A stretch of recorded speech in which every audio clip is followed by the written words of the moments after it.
Колеги, добрий день. Good morning, dear colleagues. Let us start. My name is Gennady Maksak, and I am the President of the Council of the Foreign Policy of Ukraine, Ukraine's Prism. And the information from my presentation is available both online and in hard copies that I hope you have already taken. The main topic of this discussion today is the difficulties, the obstacles on the path of development of Ukraine, of the relations between China, People's Republic of China, and Ukraine.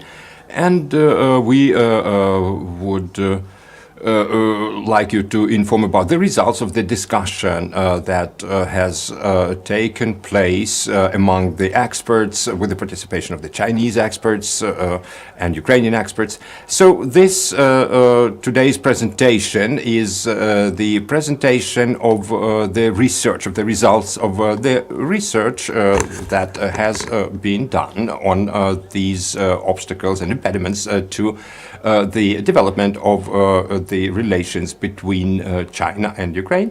And let me emphasize that the role of the Friedrich Ebert Foundation that sponsored this research. And so let me give the floor over to the representative of this foundation, Mr. Röthig, Marcel Röthig.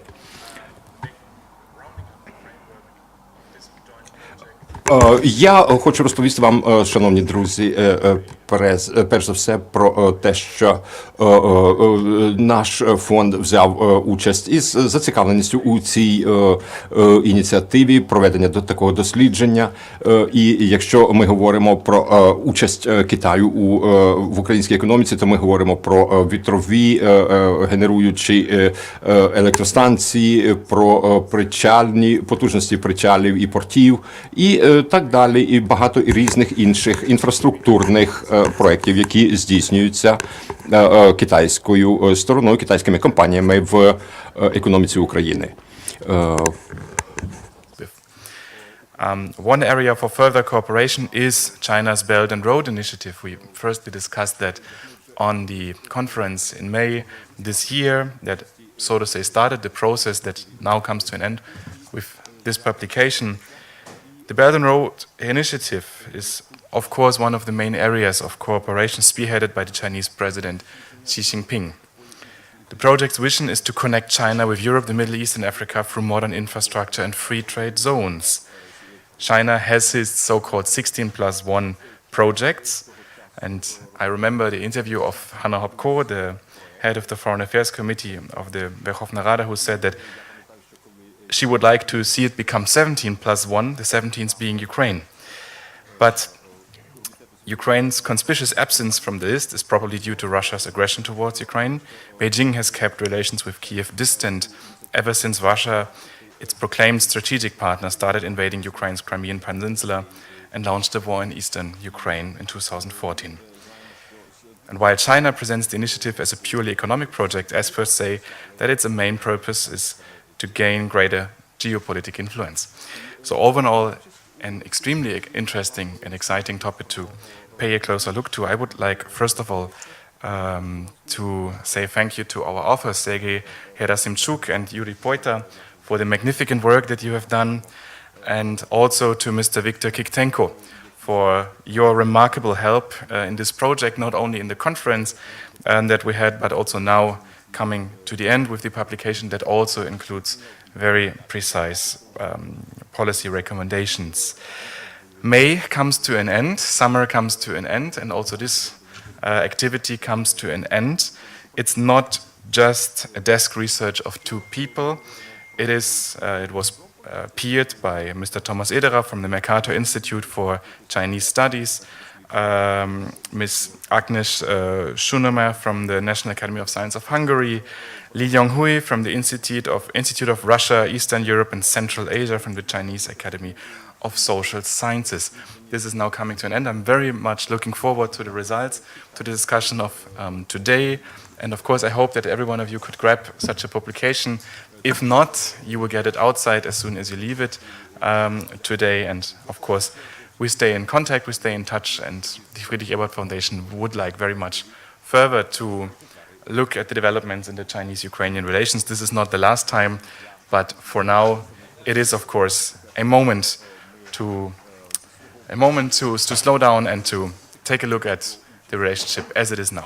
Thank you very much. Дякую, Марселю, і дякую за вашу допомогу саме в цьому дослідженні і в цьому проєкті, бо це є дуже важливо для нас. І українсько-китайські відносини потребують дослідження, потребують просування, промоції. Тому що це один із кроків, який допоможе нам. Ukraine-China relations are of great importance to Ukraine, and let me draw your attention to the questions that we offer for this discussion. What happened in the Ukraine-China relations since the toppling of President Viktor Yanukovych's government, and whether Chairman or President Xi Jinping and President Poroshenko have managed to find common ground. Agriculture or space technologies, what areas or what branches of economy and other spheres have the best prospects for cooperation? And whether Ukraine will have its place in this global initiative of the People's Republic of China, One Road, One Belt, and regional arithmetic. Is there any sense in transforming the 16+1 format into 16+2 or 17+1? So let me turn the floor now over to Mr. Sergiy Gerasimchuk, who is the Deputy Chairman of the Foreign Policy Council, Ukrainian Prism. Let me first of all thank you for your participation in this important discussion. And I would like to start by laying out my own impressions of the pace of development of relations between China and Ukraine. Since 2014, my impression is that they have changed. And I was for some time in one of the Chinese universities after I took part in one of the conferences there that was dedicated to Ukraine-China relations. And there was one a question asked by one of the participants. Specifically, he asked, what is the Ukrainian view of this development of relations with China? And I replied that China, or rather that discussion in which the other participants took part, it boiled down to the fact that for China, the time is not as pressing as for Ukraine if it wants to take part in this initiative. And therefore, after that discussion, we, Gennady and me, we decided to take part in this project. And in order not to show our ignorance, so to say, publicly, we invited Igor, who is fluent in Chinese, can read Chinese characters, and he's also an expert in military-industrial complex and defense production relations in terms of military products manufacturing. So this, I would say, this research has shown as one of the important facts, the cautious attitude in China towards Ukraine as towards any other places where the revolutionary and radical, political events can take place. And therefore,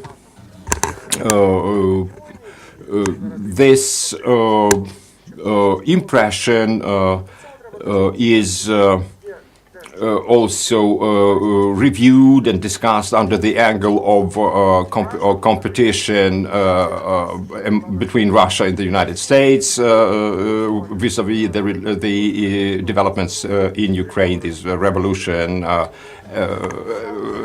aimed against Mr. Yanukovych's government. And this narrative and this vision of Ukraine as, this hotbed of different politically radical movements and developments, it understandably evokes a cautious attitude on the part of China. But then in our research, we decided that we should explore, we wanted to explore a little bit more in detail the relations, the shaping out of the Ukraine-China relations under President Poroshenko's regime and or government. And we participated, we explored the meetings between the President of Ukraine and the top leaders of China, and there were a few meetings in Davos and within the framework of on the sidelines mostly of different international fora. And but last year, and that was a good development, the long-awaited meeting of the Ukraine-China Intergovernmental Commission meeting took place. And it, we can say it somehow summarize, so to say, this a fairly long pause in the development of relations between China and Ukraine. And we can say that both President Kuchma and President Yanukovych's periods at power, they were not marked by some intensive developments in Ukraine-China relations. If we speak about economic relations between the two countries, we can say that the potential of the development of these relations has not yet been exhausted, and certainly both countries have much more opportunities to develop economic cooperation between them. If we look at the movement of goods between the two countries, commercial ties, if I'm not mistaken, since 2015, China has reached a position of one of the top 5 trade partners of Ukraine. Before 2015, China had not had that position. But now among these top 5 trade partners, apart from China, there are also the Russian Federation and the Polish Republic. And if we speak about the economic cooperation, most active development, which spheres are these? These are agriculture, and there is certain dynamic in the development of high advanced technologies, exchanges, and trade in that realm. As we know, in agricultural area, for example, Ukraine's exports of corn to China have grown, and Agrino, as a company that is a part of COFCO, a big conglomerate, Chinese conglomerate, that specializes, among other things, also in agriculture. They have been quite active in economic cooperation in agricultural sphere. And also there have been some activities with regard to seaport infrastructure, and there was also an agreement signed that has also that put into action a plan of cooperation in space between the two countries and space research. If we speak about different local projects,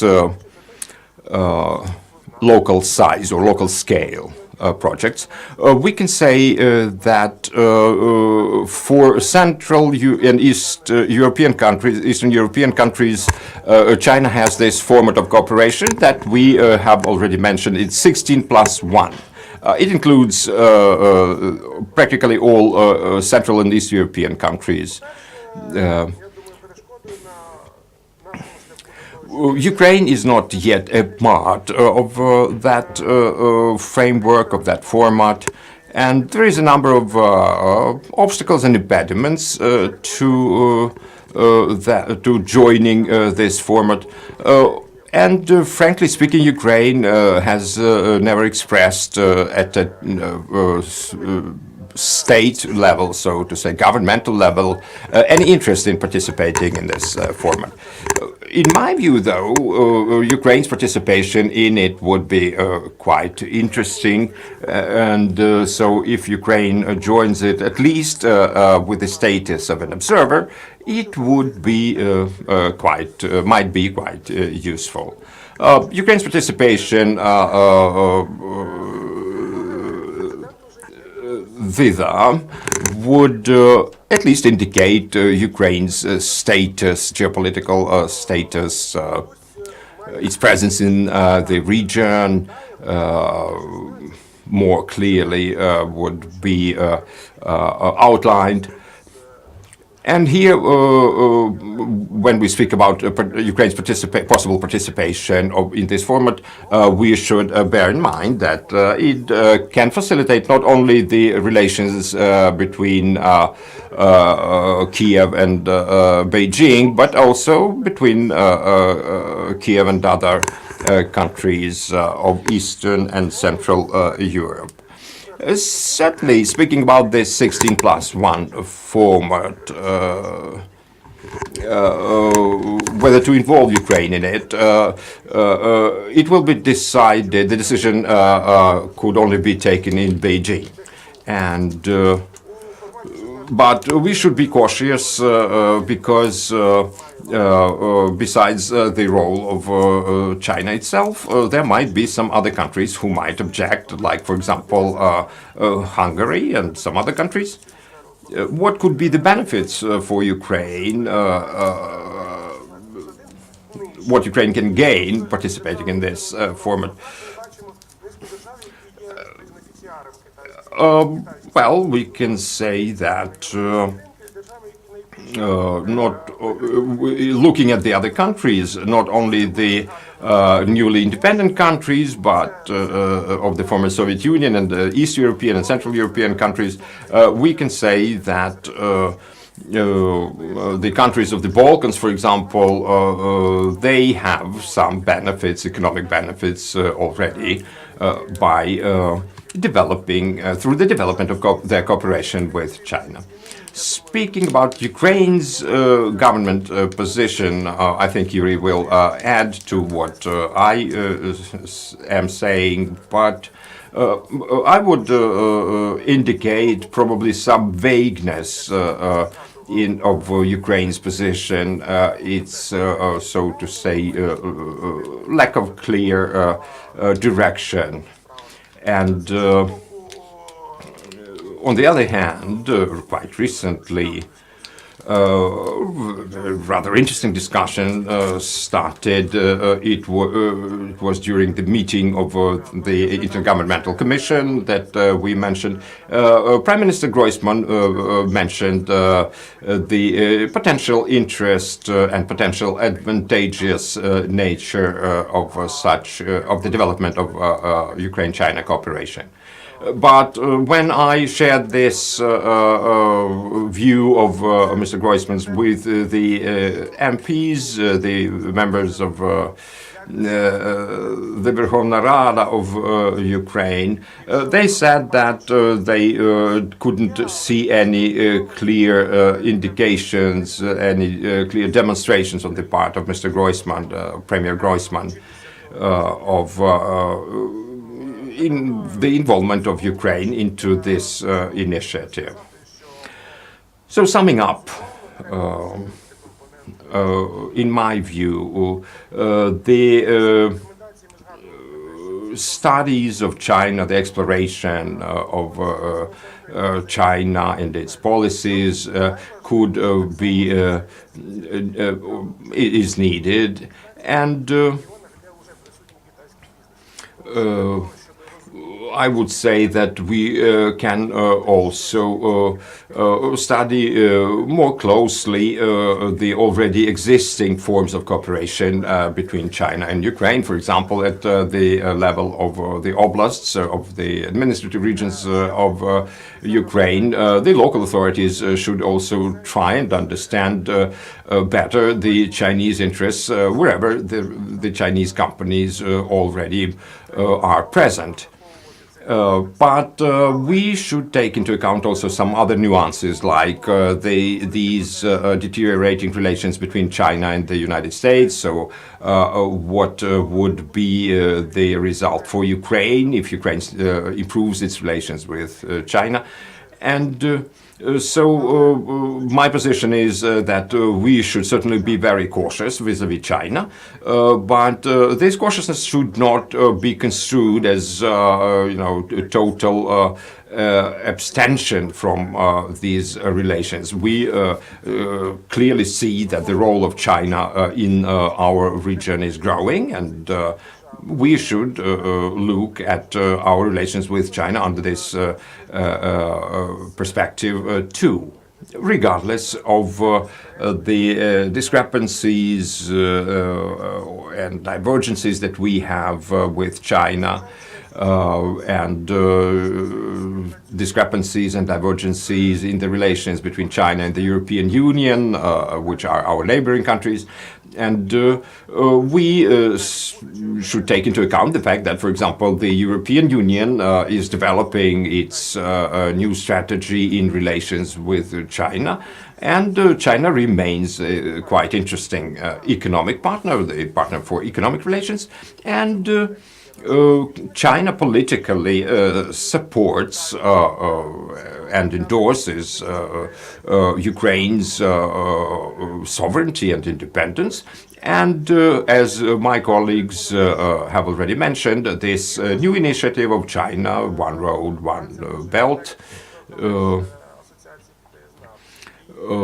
should be analyzed more closely, and that both myself and my colleagues and the other experts who can be interested in these studies, their efforts could certainly add to the results and constructive nature of our work.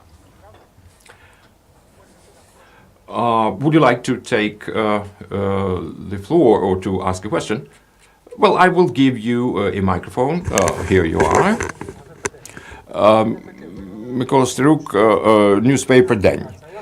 You mentioned the intention, possible intention of Ukraine to join the 16+1 format, but what's your attitude towards the Shanghai Cooperation Organization? Well, I would start from so to say, far away, one far away point. Hungarian position is indicative in this regard. For example, Hungarian foreign policy has become more active, And Hungary is, as we can see, Hungary is trying to be a member of many initiatives and many regional and global organizations, associations, and so on, in order to get a site, a platform, so to say, for expression, for the to be able to convey its views, its positions on different issues, both global and local and regional and so on.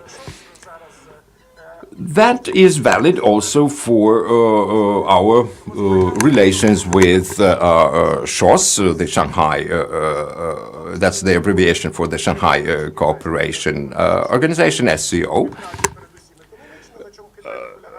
China's position vis-à-vis Shanghai Cooperation Organization is that the SCO is first and foremost an economic cooperation organization. It's a platform for economic cooperation. So with the view of this economic component and its importance, I think that Ukraine could also become a participant to the SCO. Well, Yuriy, a question to you. We have mentioned already this lack of coordination on the part of different Ukrainian governmental agencies vis-à-vis China, and what would you like to say in this regard? Well, first of all, I would like to thank Friedrich Ebert Foundation and for the organization of this conference and the previous fora, and the possibility and opportunity to do this research that we are discussing today. And as was already mentioned, this was a broad-scale research with the participation of the Chinese experts, not only Ukrainian experts, and the other international experts.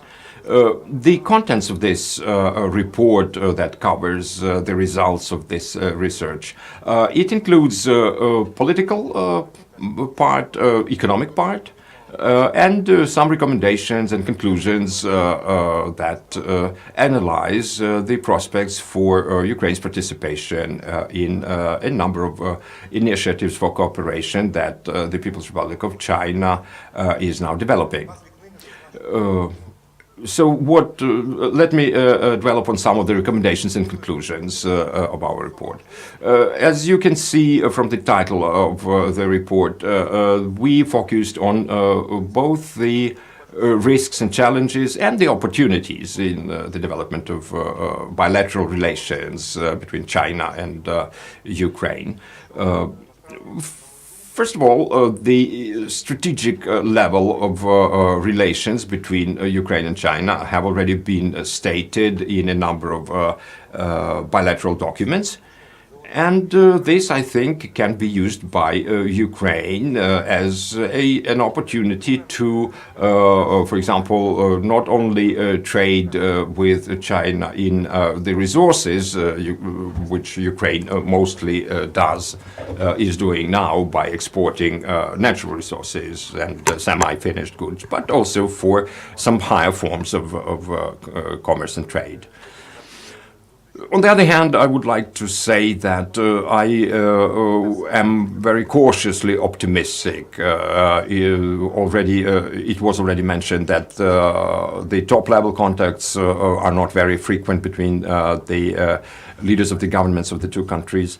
But still, there are some developments, and it was already mentioned that there was some increase in these top-level contacts, and one indication, very important in my view, that meeting of the Intergovernmental Commission at the end of last year, and Mr. Maksak, who is the chairman of that commission from the Chinese side, he indicated that Chinese companies and government overall estimate of potential investments into Ukrainian economy amount to approximately $7 billion. Speaking about other indicators of the improvement and development of the relations between China and Ukraine, both sides signal their view of the good prospects for further development of the potential, economic potential of in these relations. And we can say that although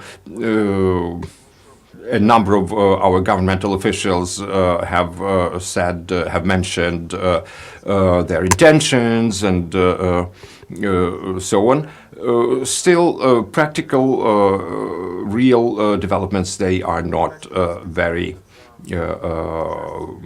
have not yet been very promising. And Ukraine's participation in the joint projects with China are evaluated at 0.5% of the overall amount of funds used in these joint investment projects. Why is this situation? A lot of specialists say that Ukraine's position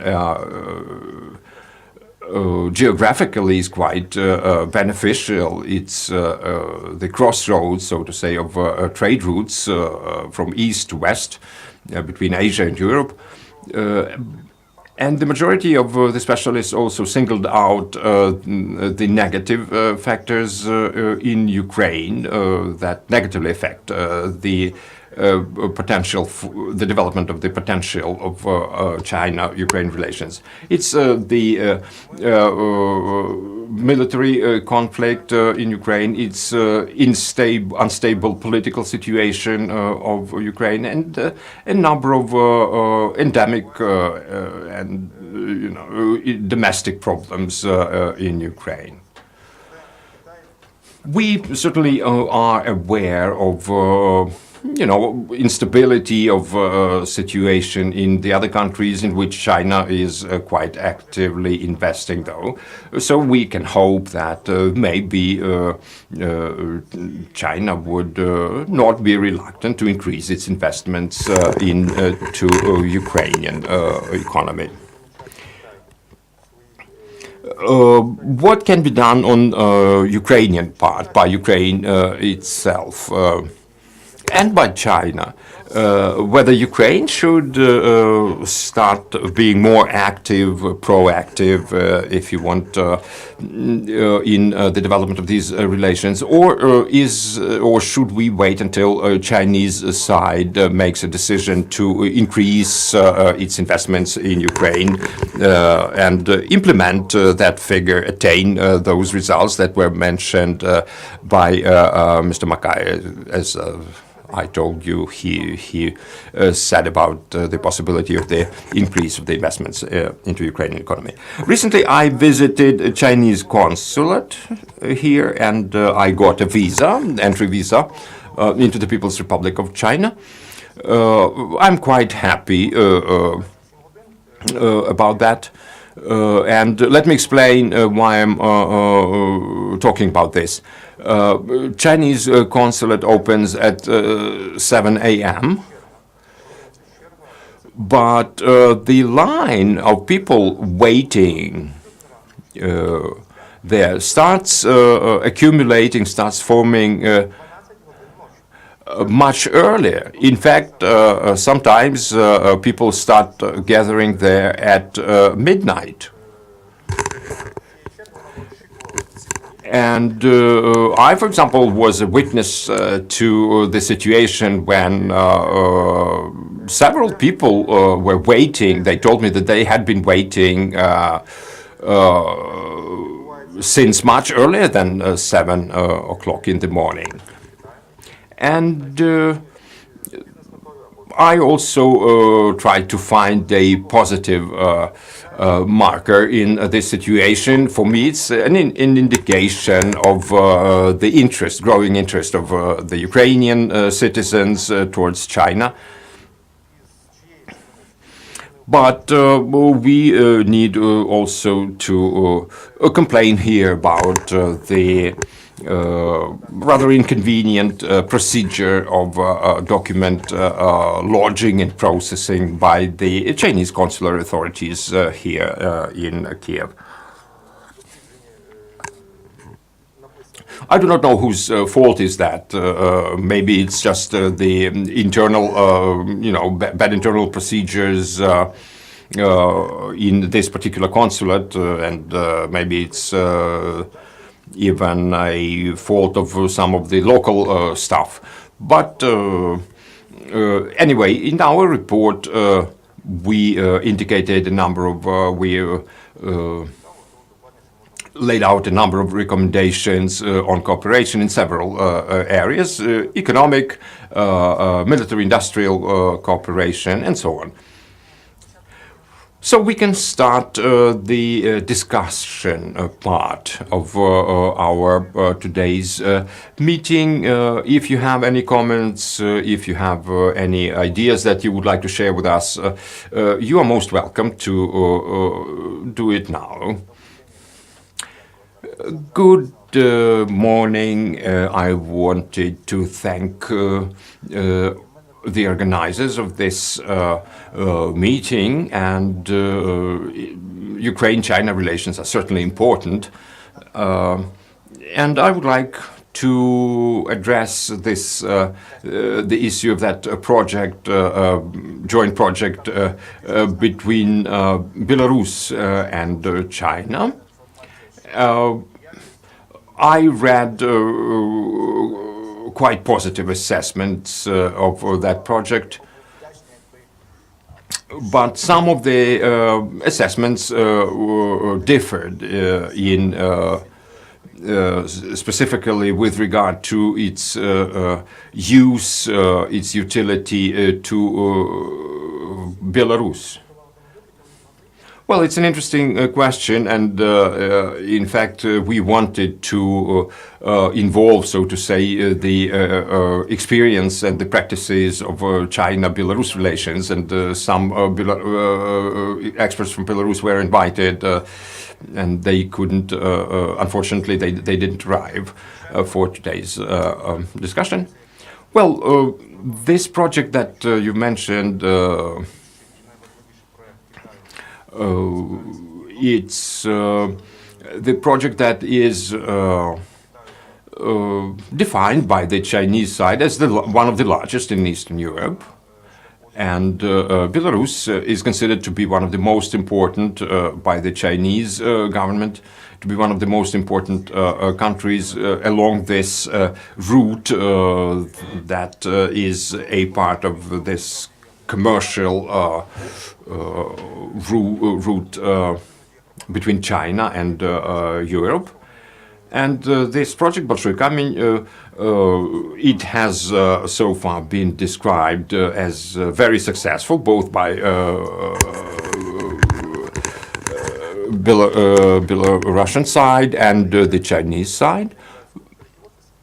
But if we look at the project itself, there are no production facilities, manufacturing facilities there. There is a number of offices there. Some of them even remain idle until today. I have not. I have not been examining it recently, though. But at the time when I looked at it, the situation was as I described it to you, and the view of the Chinese side was that the other components of this project could be used there after they are tested, because there were a number of technologies that were potentially environmentally, let's say, unfriendly, and as soon as they are perfected, these technologies could be used there and applied there. Another so to say, peculiarity of this project is that this industrial park, as it is called, Большой камень, it does not have yet a market for its future products.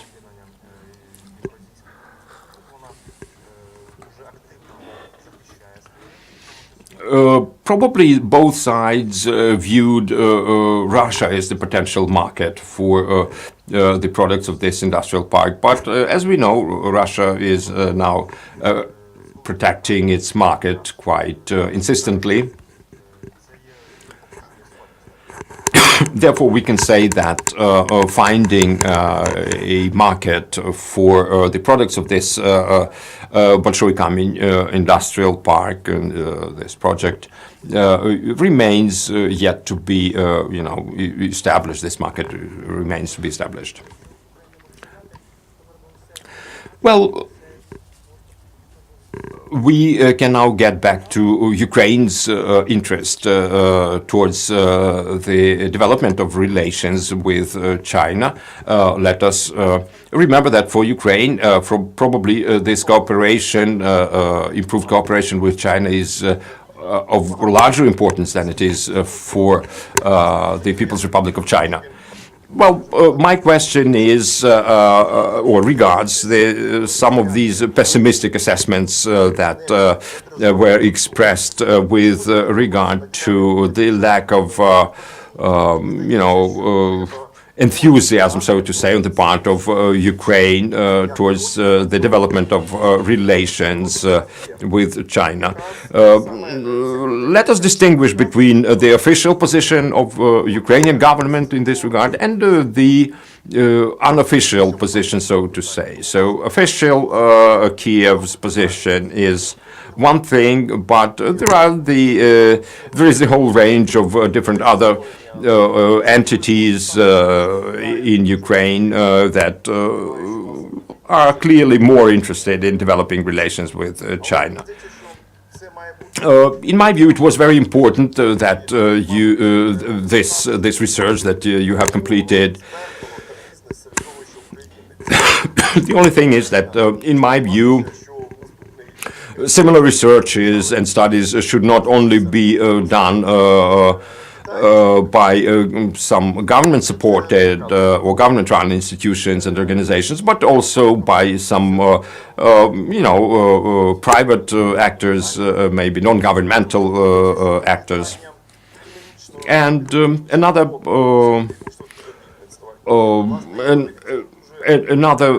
point that I wanted to mention is that, for example, the inclusion in this research of the military-industrial component as a part of the economic cooperation development, in my view, it's rather faulty position. If it's agriculture, if it's, IT, any other areas of economic cooperation, this is one thing, but military-industrial cooperation as a part of economic cooperation might be pursued as, invoking some doubts, strong doubts. If we look at commercial exchanges between China and Ukraine, for example, iron ore is exported actively by Ukraine to China. A couple of years ago, if I'm not mistaken, $800 million were earned by Ukrainian companies in 1 year. It was iron ore and some metal products. I'm not sure if Ukraine remains in this first position. Practically, at that time, Ukraine was the #1 exporter to China of metal products. But now I'm not sure. I think there might be some other countries that have overtaken, so to say, Ukraine in this regard. If we speak about the other areas of that could facilitate, for example, the development of China-Ukraine relations. For example, the media participation could be more active. I doubt that we have even any resources in Ukraine, information resources here in Ukraine, where you could find a lot of information about China. Коментар з приводу аналітичного. Well, your comment was interesting. Thank you for that. If we speak about these Chinese studies and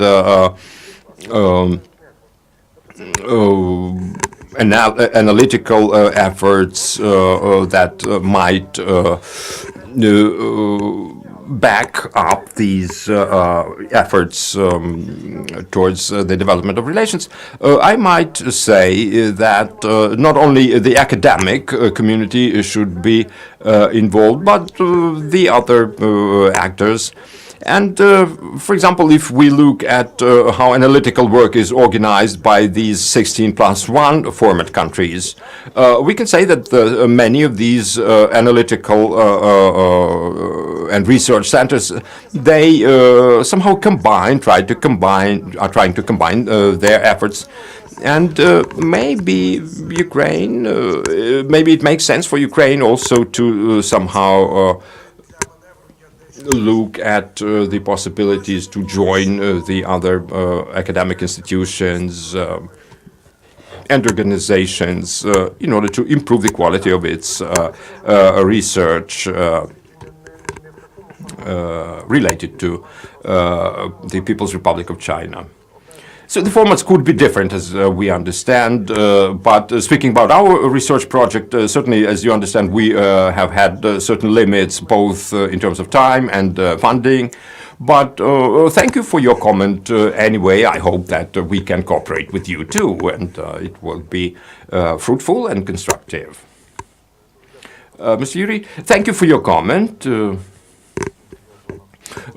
I agree on practically all your ideas, on the majority of your points.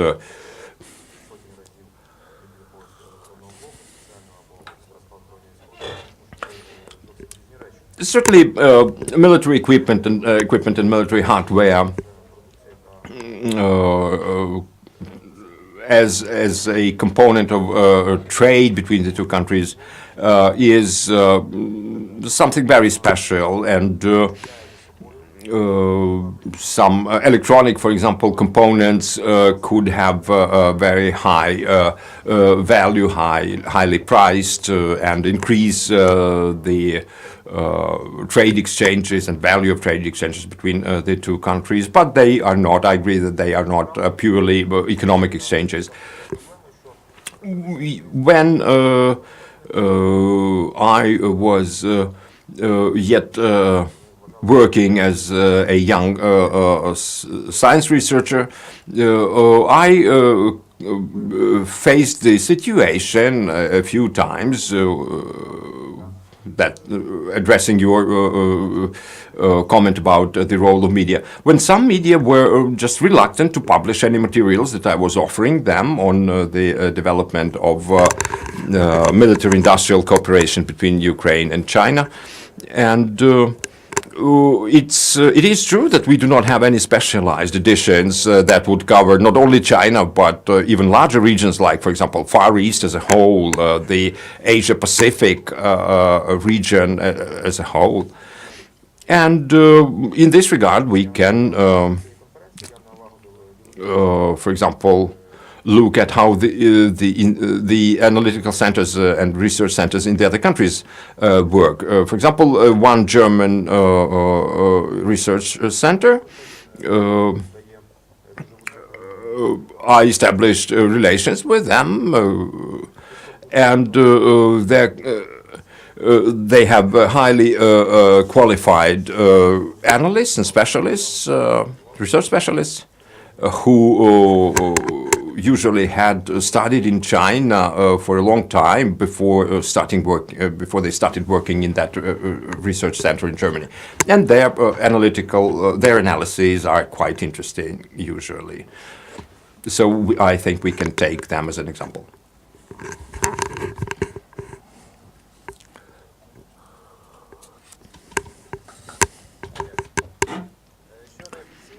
Thank you. Well, speaking about official and unofficial positions with regard to China, in China itself, the official position is more important because in China usually the decisions are made in a pretty organized manner.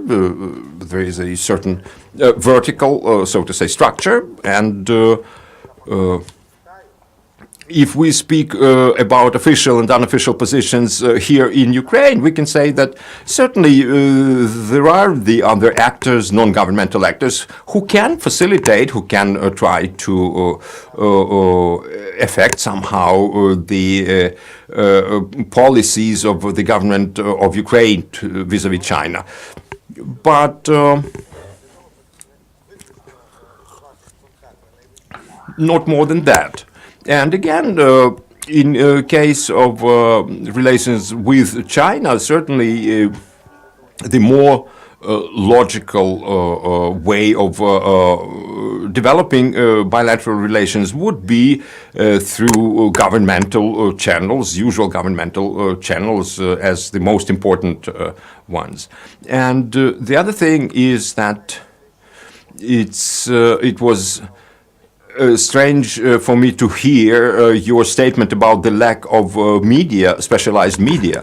We are in the same building with you, and we publish, have been publishing for a number of years UkraineChina magazine.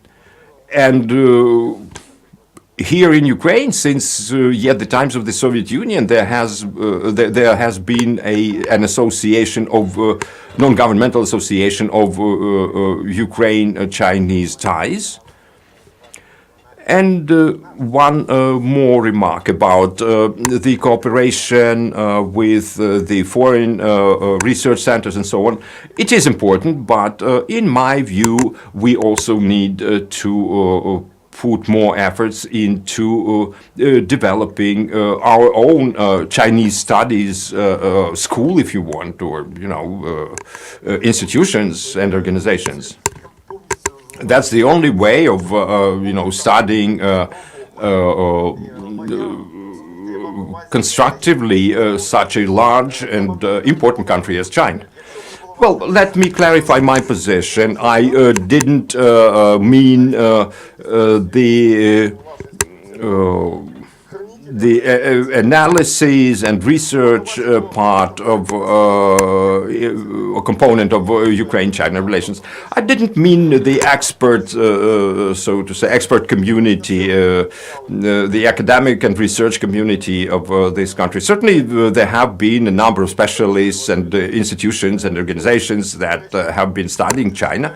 But the meaning that I wanted to underline was more broad, that the society and the public at large should be better involved in these studies, and I think that's quite important that they participate in these research efforts. Well, in addition to what was said about the importance of intergovernmental relations, certainly it is important, and our association, Ukraine Prism, has been involved in the activization, acceleration, if you want, of intergovernmental relations between Ukraine and China, and I can point out the role of our association in the organization of this meeting of Intergovernmental Commission last year. I am a professor of economic analysis. What you have said has been very important, and it seems to me that it is important for the government of Ukraine to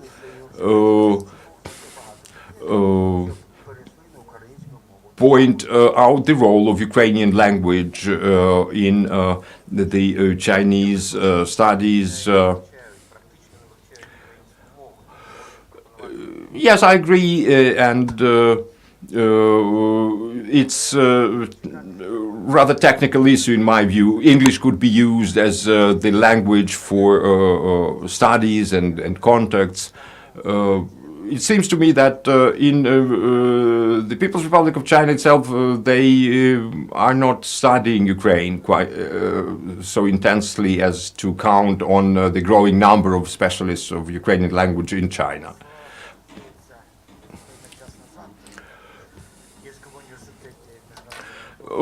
Some time ago at Kiev University there was an interesting meeting with regard to the relations between Ukraine and China, and there was a participant from a Chinese embassy who spoke very good Ukrainian, and not only the language was refined, but also the contents of her presentation. She was a counselor of the embassy, if I'm not mistaken. And for the Chinese, I think it's not a big deal if they consider the relations with our country important. They would find the ways and means of teaching more Ukrainian language. And certainly I agree with the colleague who said that the emphasis should be put on the Ukrainian context and Ukrainian, so to say, national element in these relations. Well, you mentioned in your report the fact, or rather it is mentioned in your report that various fakes are, so to say, launched through Chinese media, presumably by the Russian Federation too, and how can we oppose these fakes if they regard Ukraine? How could you answer this question?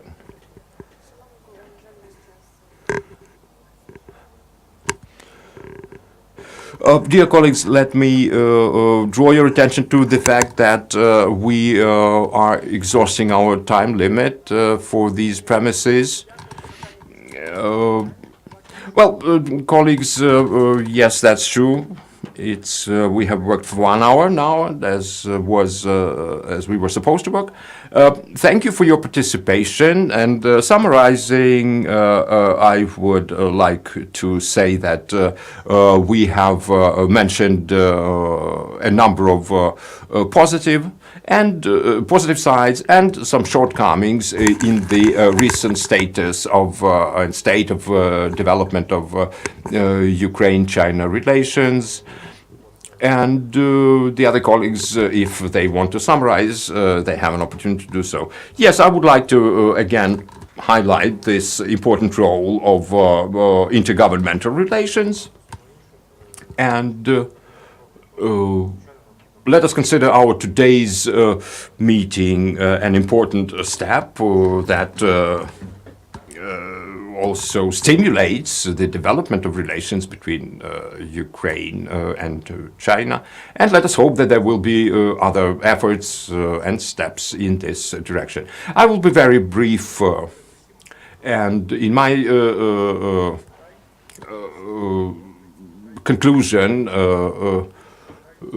I would like to underscore once again my idea that China is looking more attentively at Europe, at the opportunities of its relations with European countries, and therefore Ukraine should, in my view, try and use this opportunity more actively.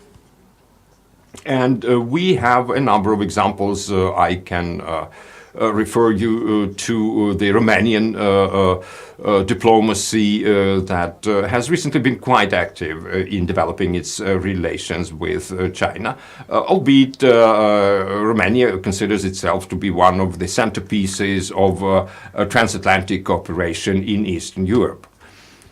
So, dear colleagues, let me conclude by calling on